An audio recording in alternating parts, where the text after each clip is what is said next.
নমস্কার বন্ধুরা, আবার চলে এলাম আমি তোমাদের কাছে একটা ভিডিও নিয়ে। তো আজকে বৃষ্টি হচ্ছিল, রাত্রি থেকে বিদ্যুৎ চমকাচ্ছিল, হালকা হালকা বৃষ্টি হচ্ছিল, সকালের দিকে খুব জোরে বৃষ্টি হচ্ছিল, তাই একটু ঘুম থেকে উঠতে দেরি হয়ে গেল। ঘুম থেকে উঠে দেখলাম তখনও টিপটিপ করে বৃষ্টি পড়ছে। ভাবলাম আমার বাগানটাতে একটু গিয়ে দেখি গাছপালাগুলোর কি অবস্থা। এই দেখো, ঝাউ গাছটা একদম মাথা নিচু করে দিয়েছে, দেখতেই পাচ্ছ তোমরা। তো এটা রোদ লাগলে আবার ঠিক হয়ে যাবে। আরও চলো তোমাদেরকে আমার গোলাপ গাছগুলো দেখাই। ওয়াও, কি সুন্দর, কি অপূর্ব! দেখো, গোলাপ গাছের পাতার উপর জলগুলো পড়েছে, পড়ে কেমন যেন টলমল টলমল করছে, কি সুন্দর লাগছে। এই দেখো, প্রত্যেকটা গোলাপ গাছের পাতাতে কিভাবে বৃষ্টির জল জমা হয়েছে, দেখো কি অপরূপ সৌন্দর্য, যেটা আমি তোমাদের ভিডিওতেও হয়তো বোঝাতে পারছি না। দেখতে পাচ্ছ কি সুন্দর লাগছে। তো ভাবলাম একটা ভিডিও বানাই আর তোমাদের কাছে শেয়ার করি। অনেক দিন পর আমাদের এখানে বৃষ্টি হয়েছে এই বছর, বলতে পারো বর্ষার পর থেকে আর সেভাবে বৃষ্টি হয়নি। এই বৃষ্টি হলো।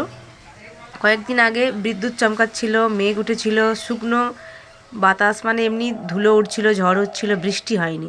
আজকে একটু ভালোই বৃষ্টি হয়েছে, গাছপালাগুলো অনেক দিন পর একটু স্বস্তি পেল। আর আমার বাগানটা দেখো অনেকটা খালি খালি হয়ে গেছে। এখনও আমি চেষ্টা করেছি ডালিয়াগুলোকে বাঁচিয়ে রাখার।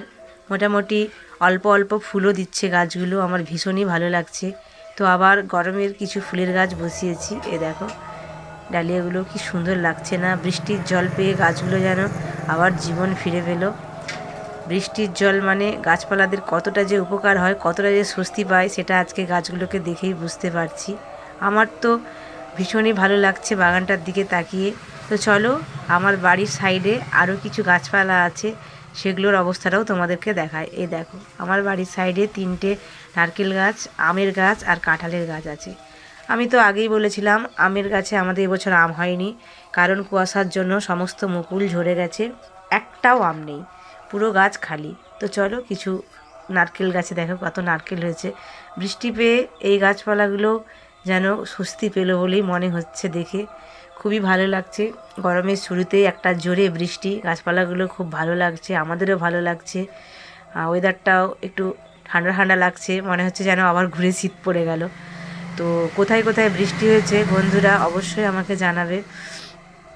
মনে হয় এই বৃষ্টিটা আশেপাশে আমাদের সমস্ত জেলাতে হয়েছে। আমি থাকি পশ্চিম মেদিনীপুরে। এই দেখো, এখনও টিপটিপ করে বৃষ্টি পড়ছে, তবুও আমি ভিডিওটা বানাচ্ছি।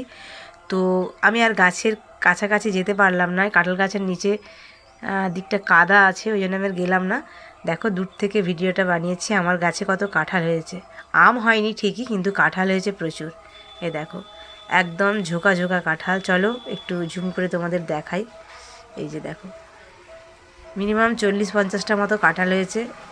এঁচোড় খেতে আমাদের ভালো লাগে, কাঁঠাল অতটা ভালো লাগে না। তো ভাবছি এঁচোড় খাওয়া শুরু করে দেবো এবার। এই দেখো, আরেকটা জিনিস দেখো, মোটামুটি গাছের মিডিয়াম থেকে, মানে মাঝখান থেকে ওপরের দিকে অনেক অনেক কাঁঠাল হয় এবং হয়েওছে। তো এই বছর দেখলাম একদম নিচের দিকে মোটামুটি, এই দেখো উপরের দিকে দেখতেই পাচ্ছ একদম কত উপর পর্যন্ত কাঁঠাল হয়েছে। তো এই বছর দেখলাম অনেকটা নিচে, একদম মাটির লেভেলেই বলতে পারো, দেখো কাঁঠাল হয়েছে। তো ভাবছি এগুলো তো রাখা যাবে না, বড় হয়ে গেলে এগুলো মাটিতেই লেগে যাবে, এগুলোই আগে এঁচড়ে খেয়ে নিতে হবে। তো যাই হোক, গাছে অনেক নারকেল হয়েছে, কাঁঠাল হয়েছে, আমটা হয়নি দুর্ভাগ্য। তো যাই হোক, এই বৃষ্টিটাতে আমার খুব ভালো লাগলো, আমার গাছপালাগুলোকে দেখেও আমি ভীষণ হ্যাপি। তোমাদের কেমন লাগলো অবশ্যই জানাবে।